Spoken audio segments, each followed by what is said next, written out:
A more honest way to present SARS-CoV-2, this is viral, bilateral, pneumonia for 20% of the population, and 5% of those who get pneumonia from this, 1% of thew population, give or take, will likely die from it.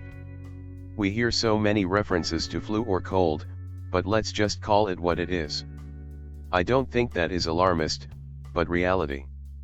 This is a viral pneumonia pandemic and needs to be called out as such to properly understand what we are fighting and why everyone needs to help slow this down. Or would that make any difference? We know all we need to know. We know what works, what the issues are and how this will pan out. The problem is political inactivity, confusion, and people just ignoring the facts. That's not necessarily true now, though. They've recently added new symptoms including loss of taste and smell in patients who are otherwise asymptomatic. Nausea, diarrhea, and vomiting have been noted as new symptoms as well. This is not solely a respiratory disease. This is attacking multiple systems.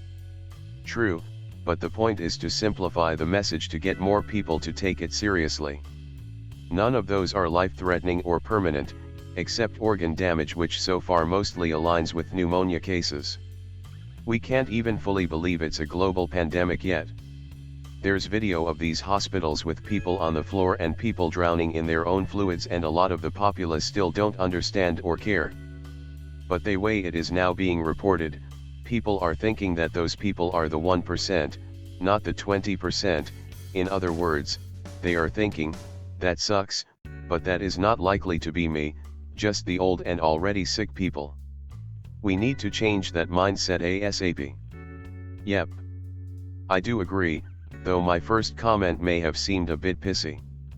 The flu comparison, which, coincidentally seems to be coming back strong, is hurting the most, partly because we overuse the word flu when we get a tummy bug or a cold. Now there's articles of people throwing parties for their kids to catch it like the chicken pox parties of older times. We could try to use the new evidence of permanent fucking lung damage to scare people into caring, but there's been pictures of black lungs to show what smoking does to you and people still do it. People just won't change. And don't forget, damaged testicles.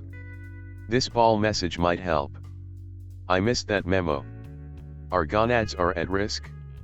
Yeah, apparently testicle cells have many of the ACE2 receptors that this virus relies on to enter.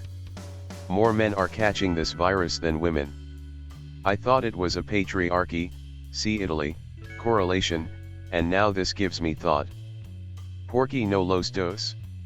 Isn't it unlikely for the young to die? Define unlikely, as it is technically unlikely for any individual to die based on the statistics, even for those most at risk.